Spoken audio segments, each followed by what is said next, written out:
Okay, so welcome, Phil, to this episode of Create Brave, which I'm going to be honest about, looking forward to, but also a bit nervous about because you are a client. And they say, you shouldn't try and do things like this with your clients. But I think in many respects, you are someone that we've worked with at Serotonin for such a long time and we've been part of your journey of growth over the past, 3 or 4 years, that it feels like we know you beyond, the normal client relationship. Yeah. And always throughout that period of time and throughout that kind of journey that we've been on, I've always really, really admired your approach to building the business that you've built, the way you've gone about it, the way that you've engaged and worked with people and built the culture that you have. And we've been through our ups and downs together, haven't we? So I really wanted you to come on this podcast so that we could just delve a little bit more into your story and your journey of building Hybrid Solutions Group. So, welcome to Create Brave, Phil. I appreciate you having me on. Some of your guests have done some incredible things, so I hope it's not disappointing. No, well, I think once we really understand that, and we start sharing what you've done with the business that you built and also where you started from and the lessons that you've learned along the way, I think that we'll see exactly how powerful that is. And I'm sure there's going to be a lot of people that listen to this that really relate to the way that you think about building a business, which has always fascinated me as well, and the conversations that we've had in the past. But let's go all the way back. Okay. Let's go right back to the beginning, young Phil, and where all this started. Okay, so I guess like the origin of the story is I come from Salford, so like a working class area, come from a really loving family.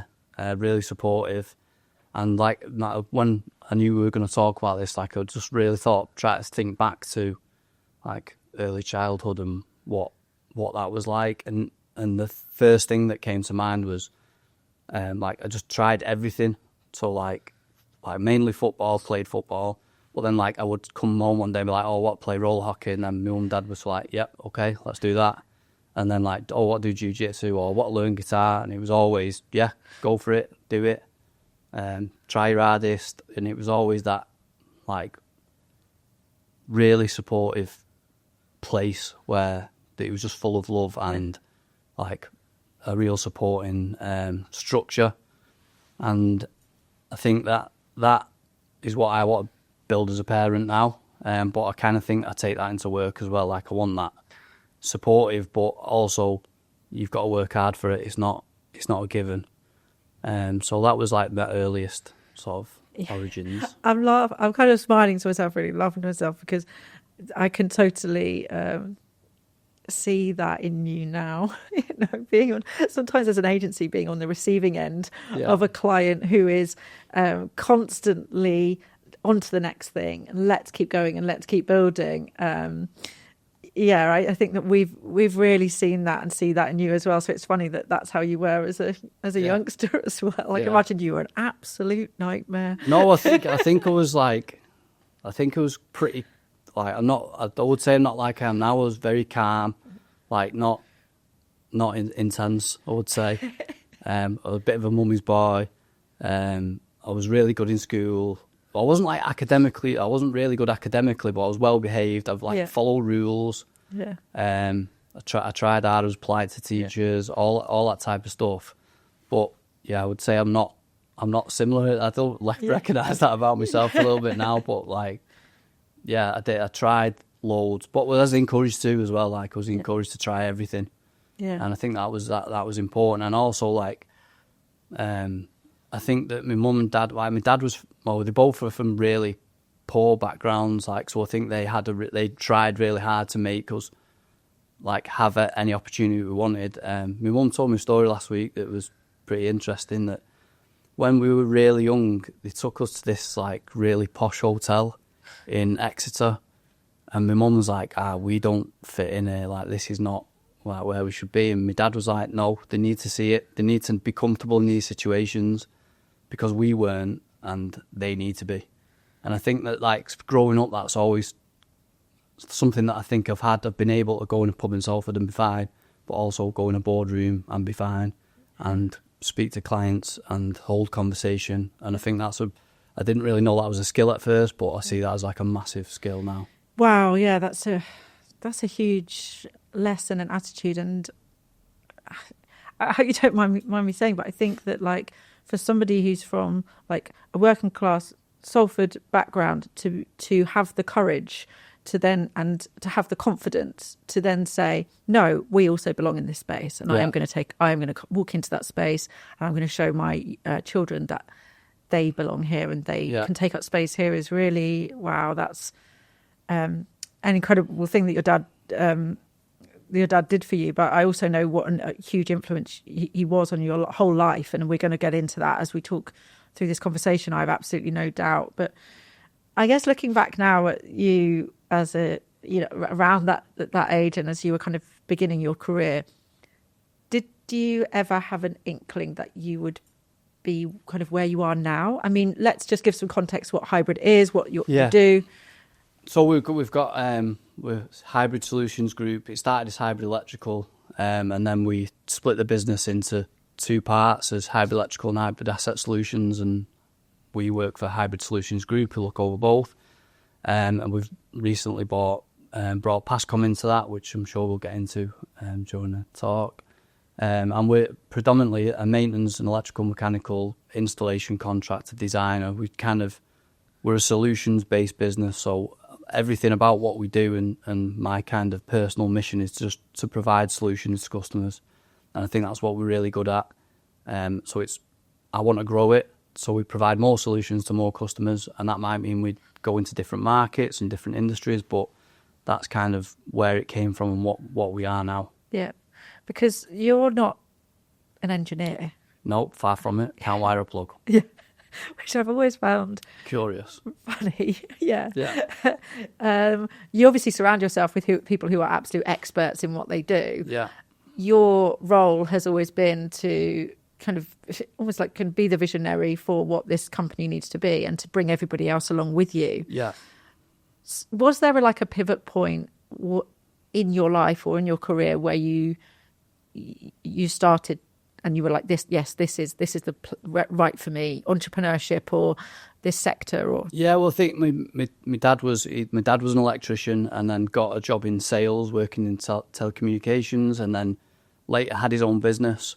And so that was probably when I was 10, 11, 12 maybe. So I kind of, when I really understood, or got to start understanding stuff, I grew up with my dad having his own business. So I grew up with with the understanding that it was possible, and two, like, I saw how passionate he was about it, and how much like energy he brought to it, that I knew it was in me to have my own business. And it was, but all throughout my life, he kind of, I don't know what the word, like, brought me up to be in this position. So there was a bit of a, call them the fallow years. I went to university, did not try, like, never went, but had a great time, and then left and kind of didn't really get a job, or just kind of doing little bits of work for, spending money for going out, basically. And then after that got to about 2 years, and my dad was like, you can't keep doing this, so you're going to have to do something now. And I think the first thing that I did was he gave me some money to set up a business. I set up a vintage clothing website with a friend of mine who was kind of the silent partner, so it was really all on me, and that just catastrophically failed. You needed a good agency. Yeah. And the reason it failed, what I know now, is I just didn't work hard enough, and I gave up. And I think that was, even at the time I didn't know it, that was the lesson, but now when I look back, that was the lesson. I didn't do enough. I didn't work hard enough. I gave up too easily. Yeah. And then so that kind of failed, and then I basically begged my dad, because I had a marketing degree, to just let me go and help there to gain some experience, because a big thing was I just couldn't get a job in marketing because I had no experience. So the MD at the time, Dave, let me work there for a little bit. Then I became a business development manager for Passcom, and I don't think I was great at the job. I think I was okay. I can communicate with people, but I think for a salesperson, your heart's got to be in sales, and I don't think it was. Well, it's not. So I worked there for 18 months, and then I got headhunted for a bigger sales position at a global data center business. So I did that for, well, I thought I was going to do that forever. It was really good money, and I had to go and tell my dad that I'd been headhunted, and that was like, it broke him. Like, but it just in that moment. Then after that, he's like, no, what you're going to do is you're going to go and work there for a couple of years. Then you're going to come back and bring everything you learn back to Passcom, and we're going to take on the world type of thing. And then 9 months into that role, unfortunately, my dad passed away. So that was the pivotal moment. Yep. And I decided that I'd come from Passcom, which was a small business of like unbelievably talented people, really clever people who had like customers that everything what they did was for the customer. It was just solutions.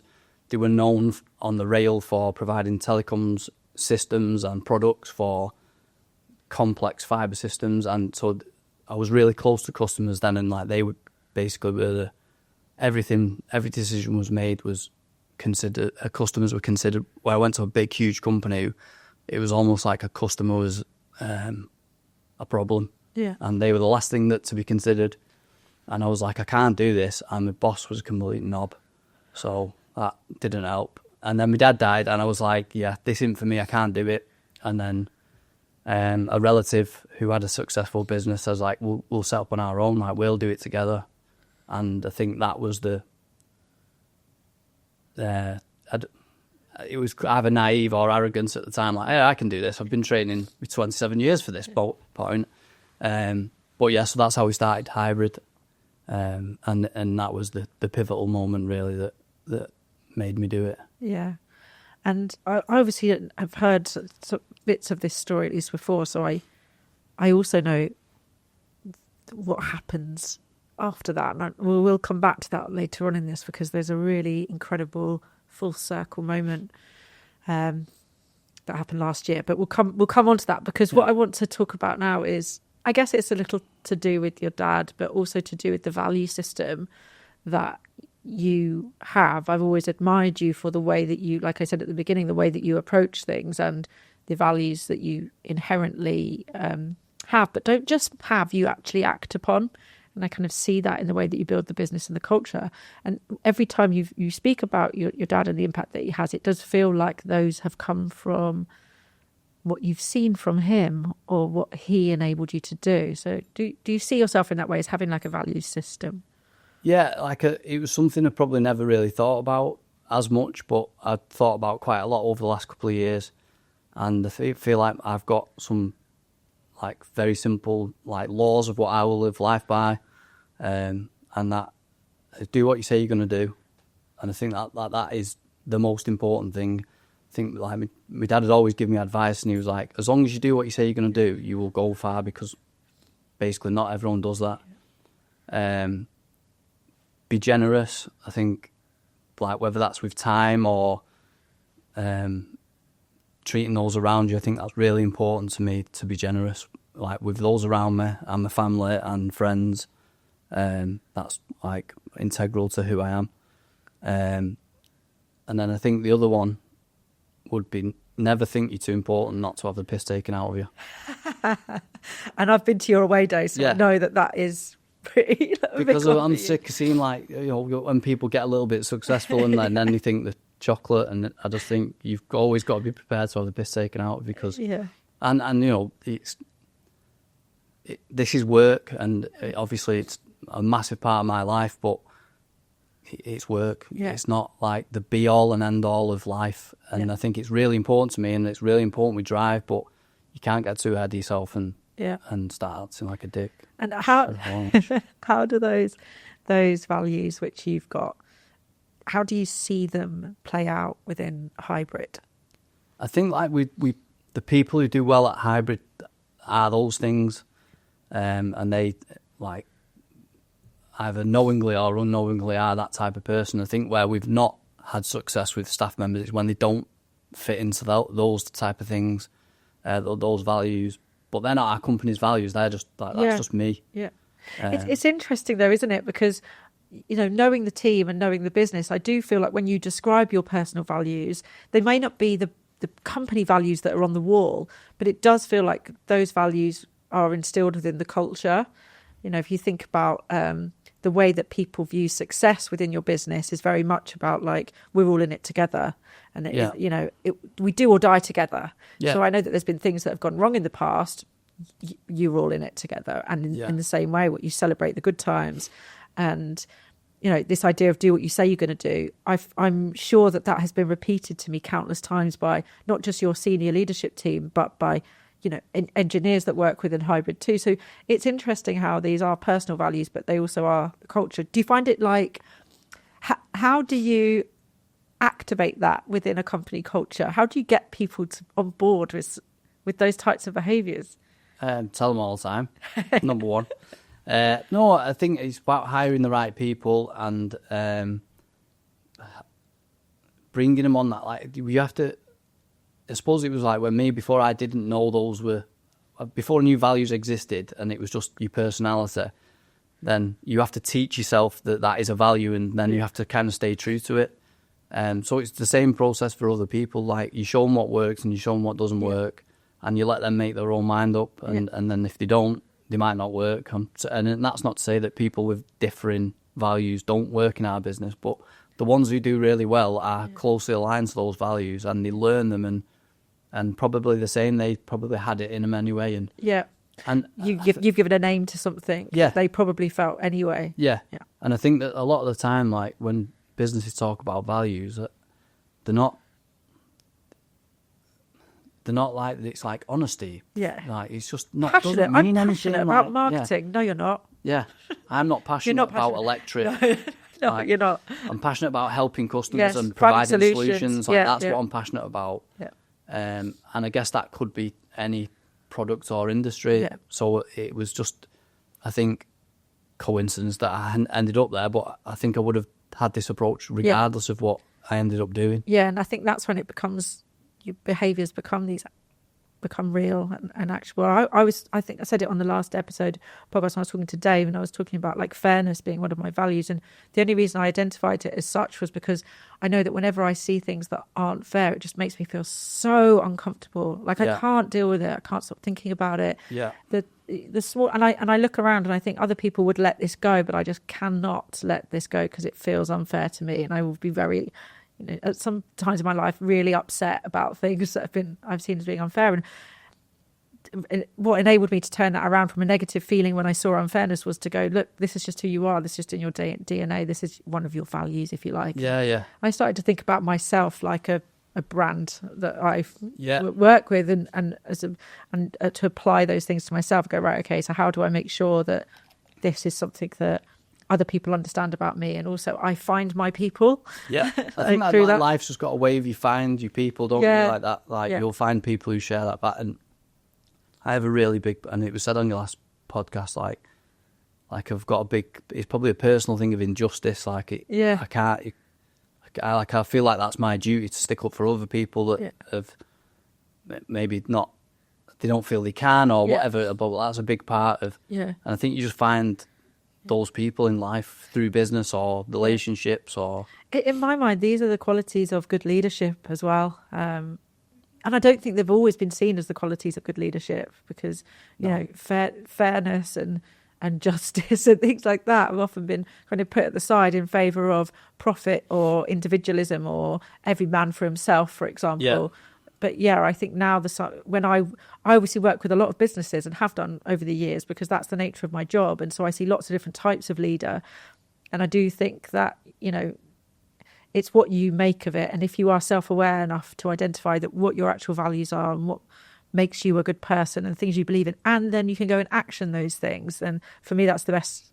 Those are the best leaders that I work with within business. Yeah, and like leadership's a really peculiar term, isn't it, for such a wide variety of what they are like, and one person's good leader won't be the same as the others. In that, it's about connection, isn't it, and who you follow as like whether you're follower or a leader. Like, it's who you choose to spend that time with. You're in work a lot of the time, like the majority of your life. And I think it's important that when you do choose a place to work or to employ someone, they have to be aligned with you, because you're going to end up not liking each other. Yeah. That's going to be a crap way to spend your time. Yeah, I completely agree. I wanted to talk to you about something which I think you've kind of touched on a little bit, but is something we've spoken about a lot in the past. And that's the idea of like resilience and this kind of ongoing pursuit of entrepreneurship or building. And I wondered what your take on it was, because I know what it feels like to build a business, and you know what it feels like to build a business, and it is hard. And you have to, you know, even just about being a leader and being in the team along with you, but also being of the vision and pushing forwards and overcoming challenge, and also questioning yourself whether you're doing the right thing and you're in the right place. What are your thoughts on, you know, that resilience aspect? How's it play a part in your life? I think you build resilience through really tough times, and ultimately, like, that's emotional resilience is such a undervalued skill, and that is something that I think I've got really good at, because it's lonely. Being a business owner, especially if you've got no one around you. Like, fortunately now I have people own the business with me, which is, I think that's like a massive step forward as a business, which I'll probably get onto later. But yeah, I think it's so important to not get too low when it's crap and not get too high when it's good. You've got to try, and you have to stop yourself. You have to like notice that's happening and really rein yourself in. Yeah. To just be like, yep, and tomorrow might be rubbish and tomorrow might be good. Bill, you're talking like an ultra runner. I love it. This is ultra runner speak. Right, okay. Yeah. Did you know that? No. This is ultra runner conversation. Yeah. I'll tell you why, because I have this thing of everything is temporary. Yeah. Yeah. And that is it. And it was, honestly, it was one of the biggest lessons that I've learned. When I look back at myself when I first started Serotonin or previous businesses that I've been involved in, everything was extreme. Yeah. I've remembered feeling emotions that are so overly extreme when you talk about it's just business. You know, the world isn't ending. You're just going to have a difficult conversation with that client, or you're just going to have a difficult conversation with that team member, or you're just going to have to address the fact that things aren't going to plan.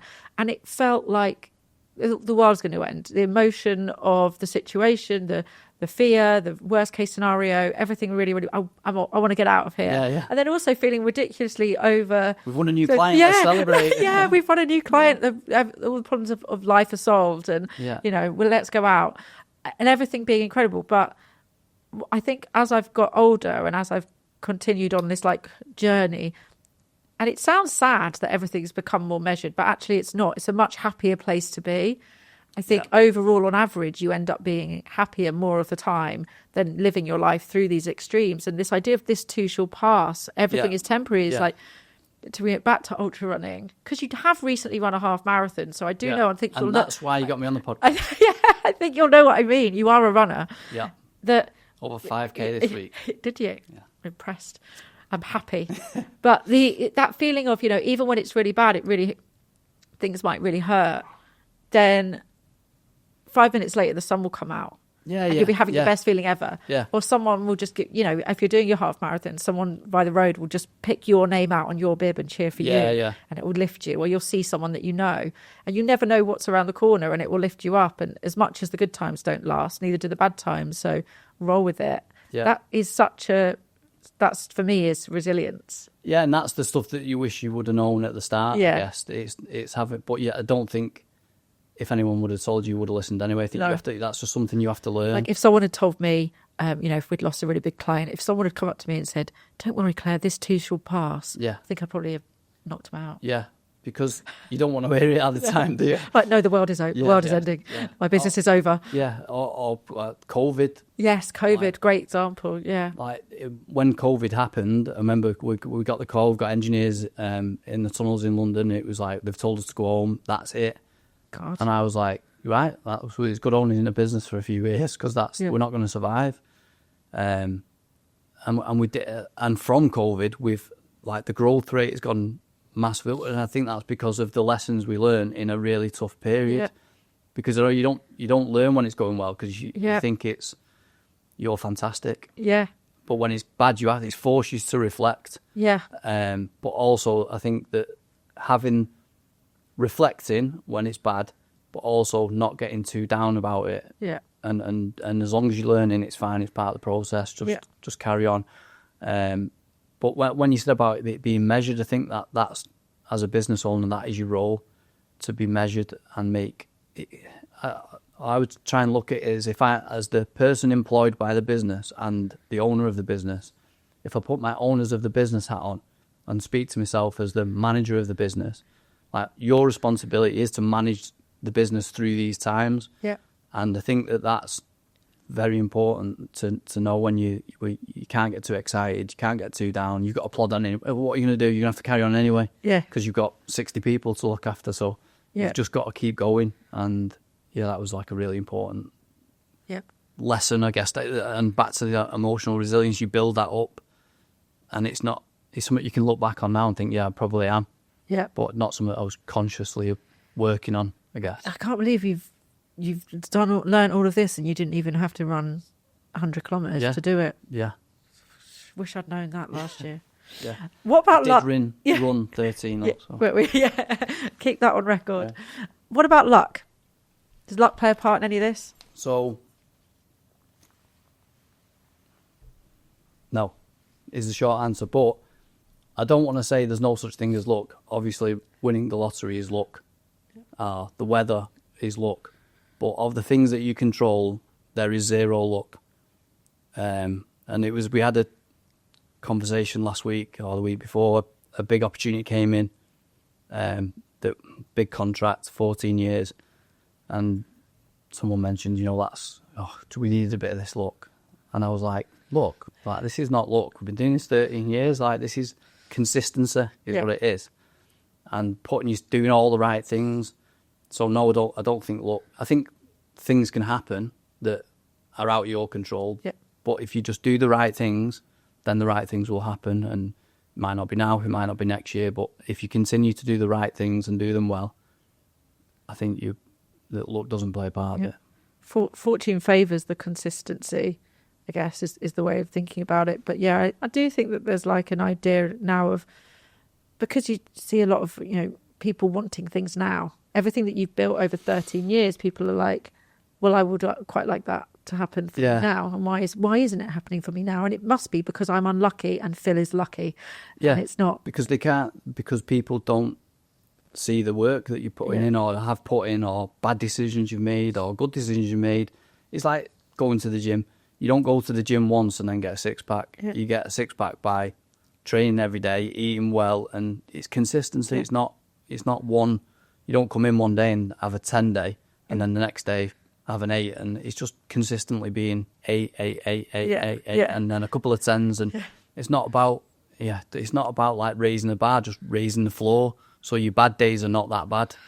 Yeah. And I think that consistency is trumps luck every day of the week. Yeah, I love that. It's not about raising the bar, it's about raising the floor. I completely plagiarised that from a book, by the way, but I liked it, so we'll put in quote marks. Yeah. Let's just talk a little bit about hybrid itself, because I want to just kind of put some shape to the business and understanding of like where you are now, but also have some discussion with you about where things are going. So I know that there's been significant change over the past like 3 or 4 years especially since we've started working with you. And even just from an outsider's perspective, just looking at your new space and the things that you're doing within the business that are moving things forward, and your team. So what's the current structure and situation with hybrid? So up until after COVID, I owned 100% of the business. I think the first significant change was Jake became a director of hybrid, which was only one business at the time, and he got some shares. And I think that was probably one of the proudest I've been at work, that I'd got something into a position where I could do that and still own like a majority, but proud for Jake that he'd managed to do that and deserved it as well.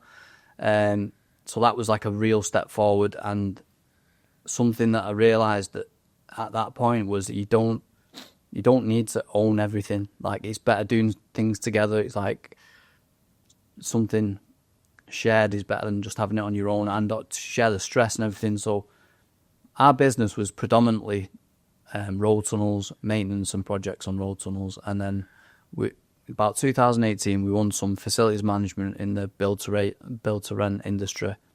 And then that business really grew. So we kind of had two businesses within one, and you can't really communicate to both customers the same, which is why we came to Serotonin, who did a great job at advising us and giving us loads of information about how we better communicate to our customers. I remember the workshop in our old office, and post-its on the wall, post-its all over the place. Yeah, everything was chaos. And why, how, what? Why, what, how? We talked about that. We mapped out these personas, and it was so weird because when I look back, I almost feel like a penny dropped in that room when we were starting to talk about the way that we were communicating to two completely different markets in completely different ways. And I think that really was like the start of the snowball, wasn't it? Yeah, like 100%. Hold on a second. We were going through a rebrand process, but actually what we're going through is a restructuring of the business. Yeah. So at that point we decided, and it was based on the conversations we'd had with Jake, that we're going to split the business. We're going to have hybrid electrical that will do all the tunnel business, and then we're going to have hybrid asset solutions, which will look after the build-to-rent facilities management. At that time as well, we had a really good subcontractor who did all our mechanical work, and we had a conversation with him and brought him into the business as well. So Kyle then became a shareholder and director of hybrid asset solutions, which again was a huge step forward for the business because it was another really high performer who came into the business and gave his ideas, and he's really good with customers. He's technically really, really proficient, like one of the best we've seen, and learning mechanical systems. He's really good at picking that up, and that was something that he's really good at paddle. Dead good at paddle, not as good as me, but not who won't like that. Yeah, loves paddle almost as much as work. But then that kind of was, I was learning that it's not about owning everything, it's about building something, and for everyone to have some of it, you better building something together than that you are on their own. And then from that, we had two businesses, everything was going really well. Then at the time, Passcom, who was my dad's business, our shares got bought out when he died, and my friend at the time from university, Stu, went to work at Passcom, and for years we'd always say, so we did quite a lot of install work for Passcom on the rail, and there was always this, one day this will be, and then I remember Stu coming into the office one morning and said, Passcom's been bought, and even though I knew it, I just never thought it'd happen. It was like, it could happen though. Like, the longer that was going on, it could happen. And then it just was like, we've sold it. And it was absolutely right decision. They'd done really well in the altnet markets for fibre install, and they smashed it. Got a really good offer by a really good private equity firm, and so that was it. And it was kind of, that chapter was shut and to never come back again, which was, it was tough to listen to, even though I was dead pleased for Stu and the other directors. But it was like, well, that's the nail in the coffin. That'll never happen now because it can't. They went to work at a company called Amadis. Then 12 to 18 months after that, Amadis got bought out by a company called ETC, which became Netseed.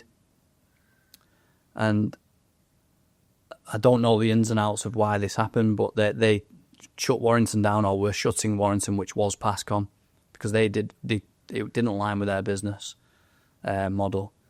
And I remember Stu rang me 1st of July and said, there might be an opportunity for you to take on the customers. You won't get you might not get the name, but you can take on the customers and service that market, because Netseed don't want to. You're going to have to go on a call tomorrow if you want to do it.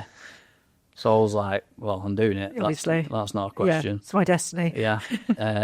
So I had a call with the manager at Netseed, the VP, and it was a case of come back with an offer on what it would look like. Drove down on Monday, and it was the first time I basically drove 4 hours and didn't listen to anything, and I was just there has never been something that I like needed to happen more in my entire life than that happening. And so put every scenario in my head all weekend. If he says this, I'll say that. And basically got down. It was just a really easy conversation, and it was done. And then, so we had Passcom back effectively. And then 6 months later, 9 months later, we also managed to hire Stu and Dave. So Dave was the MD, Stu was the sales director, who joined in January. And so that was like real full circle moment, like the proudest I've ever been at work. I was made up. And just to have those two in the business is such a benefit. So we can learn so much off them, and like the other members of staff can learn so much off them. And I think that we are so, like, even though businesses, we weren't aligned, but our values are aligned. And it's probably because I learned most of mine there. So that's where we're It's at an incredible story. Like, it's very emotional, a story. I've done really well to not cry, cry, I think to be you've honest done really well. I mean, I think I'm doing quite well, because it is so, I don't know, if you could have just known that this is the way things were going to work out, you just don't think you would have believed it. And this seems like a bit of a cruel question, but I don't know how what do you think your dad would say? You did it. Yeah. Yeah. Yeah. I'm actually going to get a bit emotional now. Yeah, I think I am. Yeah. Yeah, I think that's what he'd say. He'd say, like, you did it. Yeah, he probably always knew you would anyway. Yeah. Yeah. It's, incredible story. I'm so proud of you for what you've done, to see the journey. I remember when you came into our office, I think it was you and Jake, maybe Carl as well, and you were all like buzzing, like hyper buzzing about what had happened. And at the time we didn't know the full story or understand the context of it. It was just, this thing is happening. Claire, we've got to come into the office. Yeah. We need a new landing page on the website. And I need it live tomorrow. It was that type of conversation. And then it was like unpicking the story and seeing what it meant to you.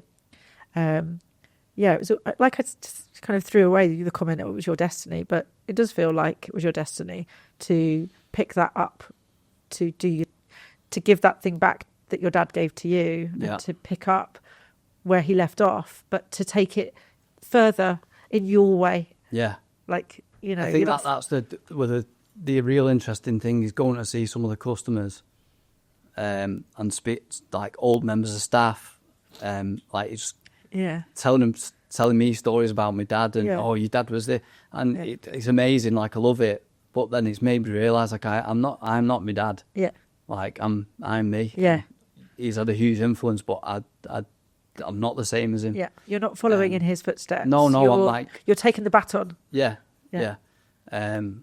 So that,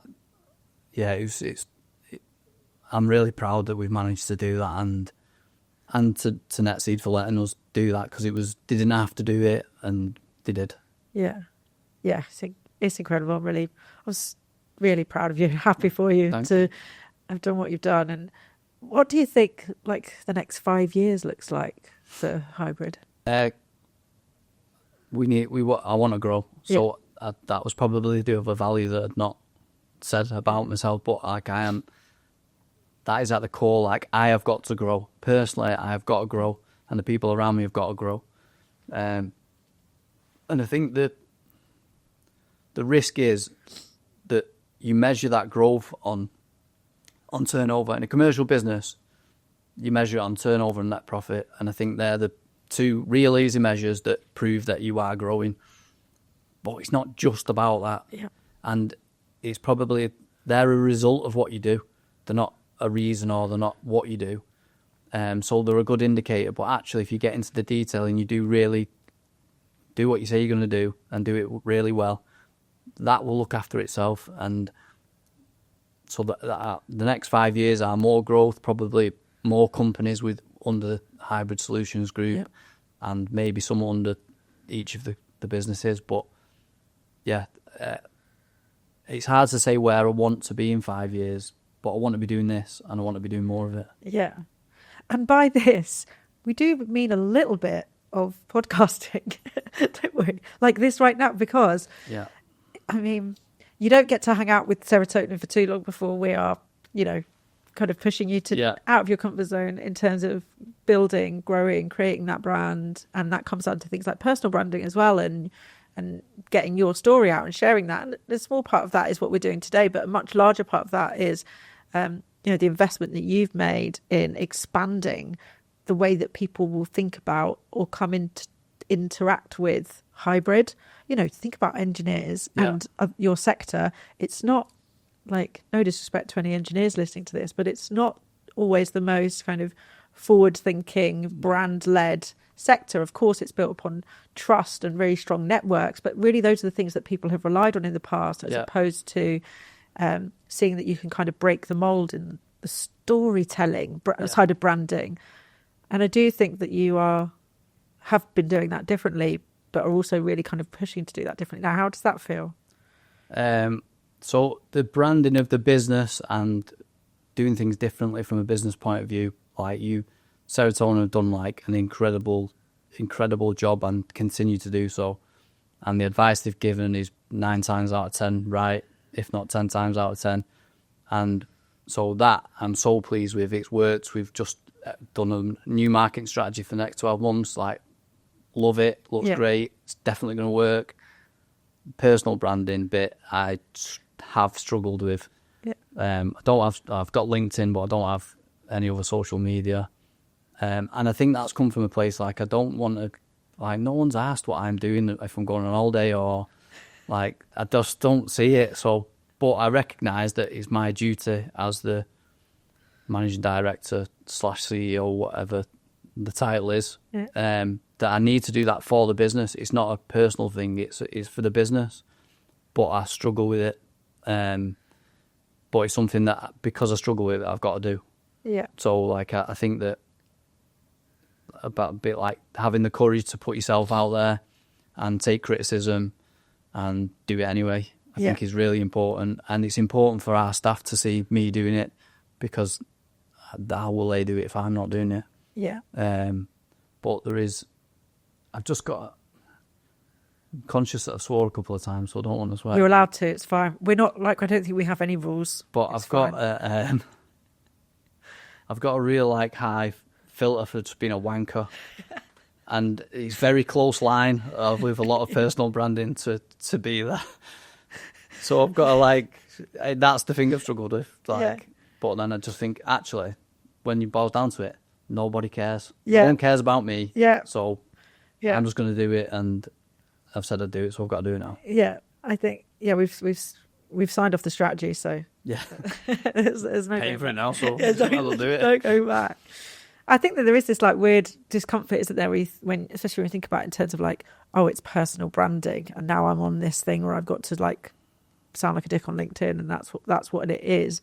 Whereas actually, there are the benefits of sharing your story, helping people to understand the type of business that they're choosing to work with and why they should choose to work with hybrid above all others, which is, as we've seen from this conversation, a lot of it is down to the way that you approach work. Because, otherwise we're talking about one engineering company next to another, and often that comes down to price, availability. 100%. And I think that's what we offer, and as a business, is providing solutions that suit the customer. So the solutions we provide to one customer is not the same to the next, and that's really important to us. Yeah. And I really think we do really well at that. So that is important that we tell people that, because you're not going to see that from anyone else but me saying that. Yeah, no one shares that better or more authentically than you or your leadership team as well, who I know are very on board. I think as long as you are being authentic, then it will be fine. I think what my problem is when you see people who are not being authentic, and I don't want to be put in that bracket, where people talking about the turnover on LinkedIn, like doing 10-figure, I just, why? If you are, you don't need to talk about it. They don't talk about their turnover. They just come up with and say, we're an 8-figure business. And I'm like, what does that mean? Yeah. What does that mean? Where is the digit in that figures? Have you put 7 digits after the first one? What does that mean? Yeah. Like, I'm logging into Company's House now, mate. I will find out. Well, why are you lying? Like, what did you get to? I just don't. Because most businesses don't want to see that you they want to see you grow and to be connected to it, but they don't want to see you grow too much because then they're scared that you'll forget them or not give them the right service. And that's a challenge. It's a challenge to keep that service up. Yeah. So but I've got, as long as you're authentic when you're saying these things, but yeah, I mean, the personal branding thing is just something and I guess another thing is, what's the saying? Don't try, can't fail. Yeah. Right? Yeah. So I've got to try. Yeah. And failing's fine anyway. Yeah. So, yeah. like, it's just that, it was on your last podcast about like the man in the arena that you've got love that quote. You've got to put yourself in the arena. Yeah. And the critics don't matter anyway. Yeah. And even if a critic that you admire is feedback. Yeah. And you can use it, so that's fine. I love that. I'm going to have to get on to my final question soon, but I want to just ask you as well, because previous conversations you've always been my port of call for good, useful reading references for business and leadership. So what would you recommend people were to pick up and read that's not going to be full of bullshit, that is actually useful? Scaling People. I forget her name, Claire. Scaling People. Google it. The Netflix book, which I bought because you recommended that. Yeah, No Rules. No Rules, yeah. And those two. Yeah. I try and read loads, and measure what matters. OKRs. Yeah. I try and read, but I'll quickly, if I don't like a book, I'll stop. Yeah. Or what I'm doing now is like I'll buy a book and buy the audio book, listen to it. If I like it, I'll go into the book and take notes. Yeah. But yeah, those three really good books. Yeah. But you learn by like that. I see like book just give you a little idea. Part of my problem when I read a book is I'll be reading and then I'm like, oh, that would really work. Right, well, am I going to do that? And then I'm off then. I'm like changing the business based on hold on a second. The way you described yourself as a child, you are still like that. Yeah. Last question. I did warn you this was coming. It's the name of the podcast is Create Brave. It's because I have a real interest in the concept of courage and what that means to different people in different walks of life and how they've applied it to their lives. And I wondered what your definition of bravery is. Yeah, so I think I knew this question was coming and I didn't Google it. But I've always thought of like bravery to me is I've always thought of like physical bravery, someone going to war, fighting for political beliefs, fighting for injustice. That was always my perception of bravery. And that's something I feel you say about others. So that you never say about yourself, like, I've been brave there. But really, bravery, as I understand it, is doing things in spite of fear, embarrassment, being uncomfortable. And so that's an internal thing, and that's like subjective. Yeah. So for me, it's can you be honest with yourself about what you want and then go and do it in spite of all those things. Do it anyway. Do it when you feel uncomfortable. Do it when you feel tired. Do it when you're not feeling great. Like, that's bravery. And bravery should be something that you say about yourself, not what... I mean, it's good that others say it about you, but that's an internal conversation you need to have with yourself. Have I shown courage? Yes, I have. Then that, for me, is what it is. Just to add on this, which is completely by fluke or not, my daughter, who's 6, like, she plays keyboard, and she wrote a song called Courage, like, 2 weeks ago. So before we spoke... Oh, I love it. I'll show you a picture of it, but it's like... Can we have it as the theme tune? How much? No, I'm going to show you the words. Oh, like she's not bottomed out the melody yet, which I'll give her some help with. But like, and I'd say God, that's amazing. That is come from like me a little bit, but I would say Grace, her mum, my wife, like she builds that into the kids. Yes. And it was just crazy that it was literally 2 days after she did it. You said about this, and I was talking about bravery, and I was like, "Wow, that's crazy." Oh wow, yeah, I'd love to have a look at that. I'll show you. Yeah, oh, amazing, Phil. It's so nice.